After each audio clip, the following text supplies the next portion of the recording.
दोस्तों, पिछले एपिसोड में हमने देखा कि मैं शरीर नहीं हूँ, मन नहीं हूँ, मैं साक्षी हूँ। पर अब एक बहुत गहरा सवाल उठता है, अगर मैं सिर्फ देख रहा हूँ या देख रही हूँ, तो काम कौन करता है? कर्मा कौन करता है? यहीं से भगवत गीता और गहरी हो जाती है। पिछली बार हम यहाँ तक आए थे कि दुख, सुख, गुस्सा, शांति ये सब आते जाते हैं और जो देख रहा है वो स्थिर है, वो साक्षी है, जो उसे सिर्फ होते हुए देख रहा है। आज हम इसी जगह से आगे बढ़ेंगे। दोस्तों, गीता ये नहीं कहती तुम कुछ करो ही मत। गीता बस इतना कहती है, गलत जगह से मत करो। सोचो, जब हाथ चल रहा है तो क्या हाथ बोलता है कि मैं चल रहा हूँ? नहीं, हाथ एक उपकरण है। वैसे ही शरीर भी एक उपकरण है, एक केवल साधन है। और मन भी एक उपकरण है, बुद्धि भी एक उपकरण है। कर्मा शरीर मन से होता है, लेकिन हम उसे अपना मान लेते हैं। दोस्तों, हम जो भी करते हैं अपने शरीर रूपी उपकरण, मन, जो भी हम अपने शरीर के भागों का इस्तेमाल करते हैं, वो सिर्फ एक उपकरण है, एक माध्यम मात्र है। हम उसे अपना मान लेते हैं कि ये तो मैं कर रहा हूँ। हम ईगो करते हैं अपने शरीर को लेकर के कि ये मैं कर रहा हूँ। यही तो अज्ञानता है। भगवत गीता कहती है, प्रकृति सब कुछ करती है, पर अहम कहता है मैं करता हूँ। दोस्तों, भगवत गीता में कहा गया है, जो हमारी प्रकृति माँ है, जो सब कुछ करती है, लेकिन हम क्या बोलते हैं? हमारा अहम, हमारा ईगो क्या बोलता है कि ये मैं करता हूँ, ये मैं कर रहा हूँ, ये मेरे द्वारा हुआ है। जब तक मैं करता हूँ जिंदा है, तब तक बंधन है। दोस्तों, जरा इस बात को आप सोचिए। जब आप ये बोलते हो कि ये मैं करता हूँ, इस मैं करता का जब तक आपके मन पर ये बोझ रहेगा कि ये आप कर रहे हो, तब तक आपके ऊपर एक बंधन है। आप एक बंधन में बंधे हो, इस मोह माया के बंधन में। और जब ये समझ आ जाता है कि जो भी है वो सिर्फ हो रहा है, यानी सिर्फ हम उसे देखने वाले हैं, तब काम भी हमारा होता जाता है और किसी प्रकार का कोई बोझ भी नहीं होता।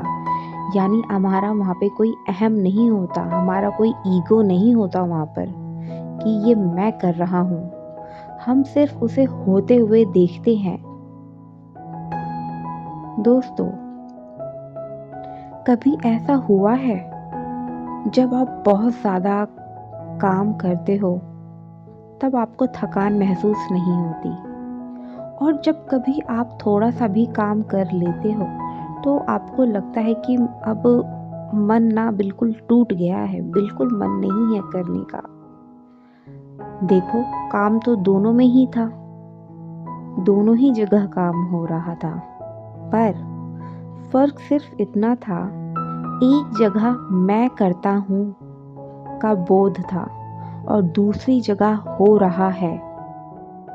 दोस्तों, जब आप अपने मन में इस बात को अपने अंदर डाल लेते हो कि ये मैं करता हूँ, कि ये सिर्फ आप कर रहे हो, तो उस काम के प्रति जो आपकी रुचि है वो टूटने लगेगी, मन आपका उखड़ने लगेगा। ये तो मैं कर रहा हूँ ना, मेरा मन अब नहीं लग रहा है इसको करने में। लेकिन जब अपने भाव को आप बदल लेते हो और आप ये कहते हो कि ये सिर्फ हो रहा है, यानी कि आपका शरीर जो एक उपकरण है, आपका वो उपकरण उस कार्य को कर रहा है।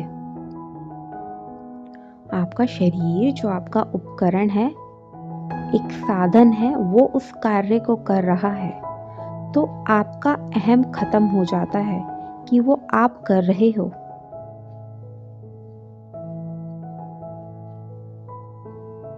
दोस्तों, गीता का कर्मा योग यहीं से शुरू होता है। कर्मा योग का मतलब ये नहीं कि दुनिया छोड़ दो। कर्मा योग का मतलब है काम पूरी ईमानदारी से हो, पर कर्ता होने का घमंड छूट जाए। यानी दोस्तों, हम अपने जीवन में जो भी हम कार्य करें उसे पूरी ईमानदारी के साथ करें, लेकिन जो उस कार्य को करने के बाद जो एक घमंड का भाव आता है, ईगो अहम आता है, वो छूट जाए। कर्मा योग का मतलब यही है। तब वो कार्य पूजा बन जाता है दोस्तों। दोस्तों, अभी तक आपने इससे क्या समझा? हम वास्तव में वो शरीर नहीं है, हम वास्तव में एक आत्मा है जो सब कुछ होते हुए देखती है। वो अपने आप को पहचान जाती है कि वो कौन है। वो सिर्फ इस शरीर के माध्यम से अपने कार्य करती है। वो उपकरण जो है उस कार्य को करने में उसकी मदद करता है। तो वहाँ हमें किसी प्रकार का कोई घमंड या ईगो नहीं रखना चाहिए कि ये मैं करती हूँ या मैं करता हूँ। ये जो शरीर है, ये शरीर हमें हमारे प्रकृति माँ, आप चाहे तो उसे नेचर बोलो, प्रकृति बोलो, यूनिवर्स बोलो, शिव बोलो, या फिर जगत जननी बोलो, ये सब उनका है। आज जब भी कोई काम करो, खाना बनाना, बच्चों से बात करना, घर का काम या वीडियो ही बनाना हो, सिर्फ इतना देखो, काम हो रहा है, सांस चल रही है, शरीर गति में है और अंदर से बस देखते रहो। कार्य करते वक्त आप ये मत सोचो कि ये तो मैं कर रही हूँ। जब भी हम सांस लेते हैं तो क्या हमारा जो नाक है वो क्या ये बोलता है कि ये सांस मैं ले रहा हूँ? वो तो स्वाभाविक तौर पर चलते रहता है वो। तो वैसे ही दोस्तों हमें भी, और दोस्तों ये कोई चमत्कार नहीं है, ये केवल समझने की बात है और महसूस करने की बात है। और दोस्तों, इसे हम सीख सकते हैं प्रैक्टिस करके।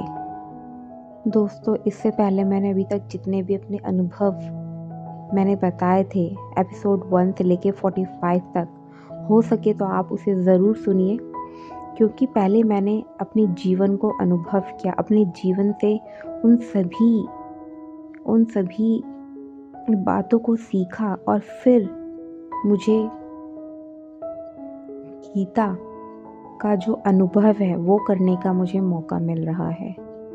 क्योंकि जब हम अपने जीवन से पहले हम सीख जाते हैं ना, और उसके बाद जब हम उस गीता को समझने की कोशिश करते हैं, तो वो बहुत ही ईजी हो जाती है, क्योंकि हम पहले ही उसको जी कर आ चुके हैं और वही चीज़ अब हम समझ रहे हैं। तो ऐसा लगता है कि ये सब तो मैं कर चुकी हूँ।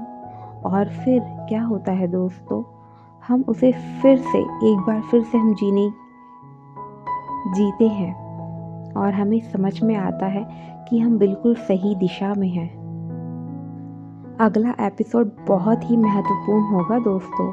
अगर मैं करता नहीं हूँ यानी मैं करने वाली नहीं हूँ, तो फिर फल कौन भोगता है? यानी कि अगर मैंने कुछ किया ही नहीं तो फिर उसका जो परिणाम है, उसका जो फल है, उसे कौन भोगता है? सुख दुख किसके हिस्से आते हैं?